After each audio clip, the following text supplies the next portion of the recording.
If you want to lose weight just by walking, you probably think it means fasted cardio at 5 a.m. and training like you're headed to the Olympics.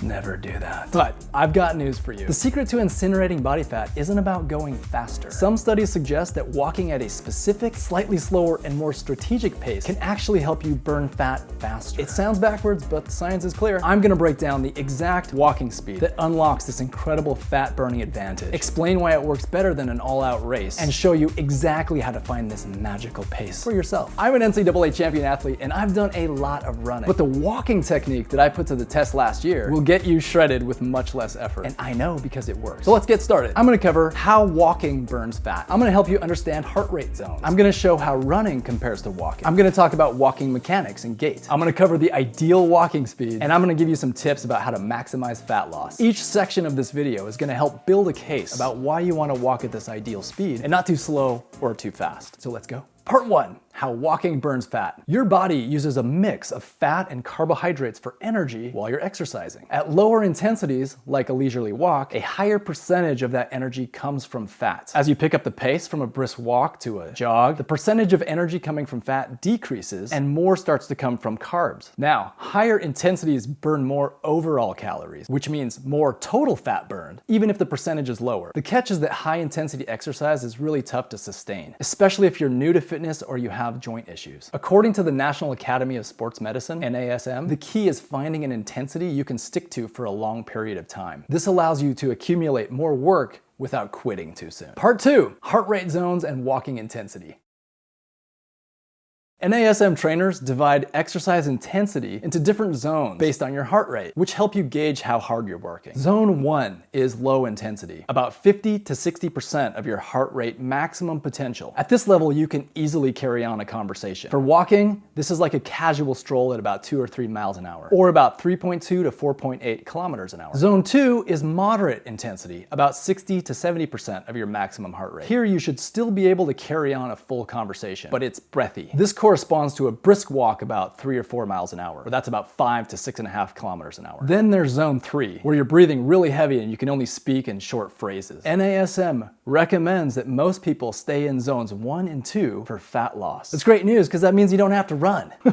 Part 3, walking versus running. Many people want to know, do I need to run to lose weight faster? And at about 4 miles an hour, most people naturally transition into running from walking. Running burns more calories per minute than walking, but it might not be sustainable for long periods, especially for beginners or those with joint concerns. For many people in their 30s, 40s, and 50s, joint impact and recovery are a major issue. A slow run might be fine if you're comfortable, but it's not necessary for fat loss. So if your walking feels a little too easy over time, you can mix in short bursts of speed walking or light running, just for a few minutes and then taper back down into a brisk walk again. And if you absolutely hate running, you can just stick to walking a little longer and keep the pace consistent. Consistency beats speed every time. Part 4, mechanics and gait. So some people out there might think, well, I'll just walk faster and burn more fat. But hold up, race walking Olympians, pushing the pace past about 4 miles an hour, or roughly 6.4 kilometers an hour, can cause some problems. Your gait and mechanics start to break down at these speeds. Now, most people naturally shift to a jog about 4.5 miles an hour because jogging actually feels smoother and uses less energy than forcing a super fast walk. And as you have probably tried, power walking at these speeds feels super awkward and inefficient. And here's why. When you power walk, you tend to overstride, and that leads to harder heel strikes and increases stress on your joints. So while you can power walk above 4 miles an hour, it's less sustainable and tougher on your body. Find a pace you can keep consistent over time. It helps you stick to your routine without getting burned out or getting injured. Part 5, the ideal walking speed.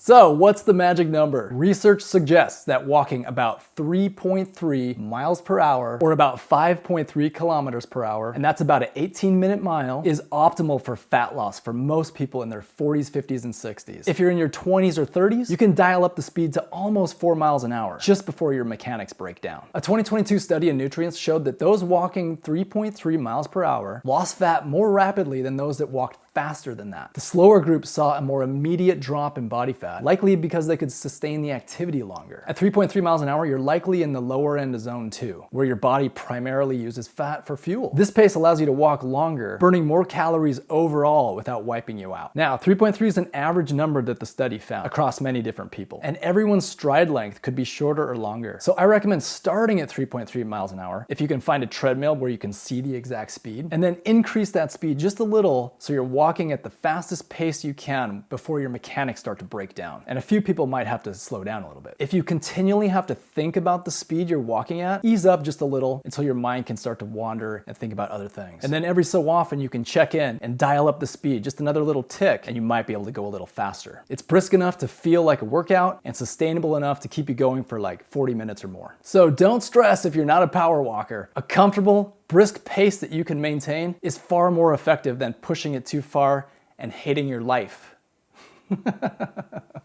Part 6, tips to maximize fat loss while you're walking. I've got 6 actionable tips. See what I did there? Tip number 1, aim for 40 minutes in the zone. Walk at your brisk pace of about 3.3 miles per hour for about 40 minutes on most days. If you can do more minutes than that, that's even better. You'll tap deep into your fat stores, and you'll unlock a lot of health benefits if you hit 40 minutes a day. Tip number 2, walk 5 or more days a week. Consistency is key for significant fat loss. Tip number 3, monitor your intensity. Use the talk test. If you can carry on a full conversation normally, you're likely in zone 2. And the talk test sounds kind of ridiculous, but it's a real scientific thing. Tip number 4, make it enjoyable. Listen to music, podcasts, or call a friend on the phone. This helps you walk even longer without getting bored. It's actually a really great hack. Just make sure you're attentive to your surroundings and courteous. Tip number 5, track your progress. Use a fitness tracker or your smartphone to track your steps and your distance. Try to hit that 4,000 steps a day mark, or maybe even 10,000. And tip number 6, wear good shoes. It really does make a difference to have good shoes on when you have a long walk. Shoe fit is really subjective, but for many of my friends and family and viewers, they love Brooks. So if you're in need of a new pair of shoes, check out the Brooks Glycerin 22 GTS and add a pair to your basket for some weight loss motivation. All right, let's sum it all up. The best walking speed for weight loss is around 3.3 miles per hour. That's about 5.3 kilometers an hour. At this speed, you're in the efficient fat burning zone, burning up plenty of calories and being able to keep it consistent. I went over how walking burns fat and how walking burns a higher percentage of fat than running does, or any zone 3 cardio.